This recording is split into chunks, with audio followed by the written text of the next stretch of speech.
Hey, Harvest Baptist Church family, it is so good to talk to you. Since Chad and James did a video to make certain announcements for their ministries, I figure that I would attempt to try to do the same thing, to share where Harvest is heading over the next few weeks, and to answer the question that is on everyone's mind: when are we getting back to meeting together, and how will that look in the near future? The staff and I had prayed and discussed this for weeks, and just last week we met with the deacon body to get godly counsel from them so that we could come up with a plan that has safety as its main goal. As much as we want to meet together, we need to remember that this virus thing is very real and needs to be taken seriously. Therefore, we are taking every precaution that we can to make sure that it's safe for the church family to meet together again. Yes, things are going to be different for a time. And yes, there might be things that we do that might seem inconvenient. But we are doing what we can in light of the present circumstances. And we thank you for your patience that you've already shown through this ordeal, and your continued patience with us as we try and work all these details out. But before I get into some important announcements about what we're doing, I thought that I would want to preface my comments by a few things before we get kind of to the lay of the land of how things will be for a time. First, I want to thank everyone who participated in the survey that I had sent out a few weeks ago. There were 107 of you that took the time to give your feedback, and it was so helpful through our decision-making process. Second, I just want to remind us that we need to be patient with one another. Even within a church family like ours, we are going to have varied opinions about what is going on and about what should be done about it. We need to show Christian love toward one another where we disagree on procedure, but we all agree on Jesus Christ. Third, I want everyone to know that if you are not comfortable yet in coming back in-house for worship, we completely understand. In fact, no matter what precautions we may take, they will never be perfect. If you are in a high-risk category, or you're just not yet comfortable being in a group of people like this, please stay at home and worship with us from there. We love all of our church family, and we are here to serve everyone, no matter where you may be on a Sunday morning. And so if you choose to stay at home, there will still be video options available, both live stream and YouTube. Fourth, if you have had a fever or sickness within the past 14 days before the church services start, we ask that you do not attend in order to prevent the spread of illness, but instead enjoy worship online from the comfort of your own home. And fifth, since these are uncertain times, there needs to be a level of flexibility with any of the plans that we make. As I reminded staff and deacons, whatever plans we make today need to be written in pencil, so to speak, because they might need to be erased and rewritten, just depending on what happens. Until we try things out, we won't know if things are effective or not. So after the first Sunday, we may see things that need to be changed and rewritten right then. And so we might need to make change for that next week and then the week after that. But again, we thank you for your patience as we try all these things out. Okay, now to get to some of the details. Harvest Baptist Church will resume in-person worship on Sunday, June 7th in the sanctuary. We will not have life groups here at the church. We will not have a nursery, and we will not have children's church.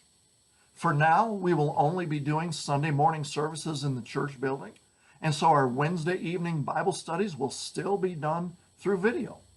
Again, details might change over time. Now, on Sunday mornings, we are going to hold 2 services in order to promote social distancing. We will have every other pew cut off And we ask families to spread out as much as possible so that everyone is able to worship freely and to worship safely. Now, in order to keep each service as balanced as possible, so that one service doesn't get 100 people and the other service gets 20 people, we are asking our church family to come to certain services based on the initial of their last name. This may not be the most ideal situation, and after week 1, we may need to make adjustments. But we believe this gives us the best chance for safety. So, on Sunday mornings beginning June 7th, there will be an 8:30 a.m. service, and there will be a 10:15 a.m. Sunday morning worship service. We ask that those whose last names are between the letters A through H, you come to the 8:30 service, and those whose last names are between the letters I through Z, you come to the 10:15 service. We ask that you do not begin to come into the building until about 15 minutes before the service, especially for that 10:15 service, so that others have a chance to file out and the sanctuary can be cleaned. We are hoping that we will be able to live stream our 8:30 service, and then after that, that recorded service will be available on our YouTube channel. We are asking everyone to please park in the Ford Chapel parking lot only, because everyone will enter through one place. Everyone will enter through the front of the church. That's by the church sign there. And we're not going to open the church building anywhere else. Doors should be propped open so that you do not need to touch door handles and things like that. As you enter, there will be hand sanitizer stations that we ask you to use before entering into the sanctuary. At the front there will be a box or a basket of some sort for tithes and offerings, since we will not be passing the plate during the service. Although we are not requiring masks, we recommend wearing masks for everyone's safety. We do ask that you refrain from shaking hands or hugging, and that you maintain the 6-foot distance that the experts suggest.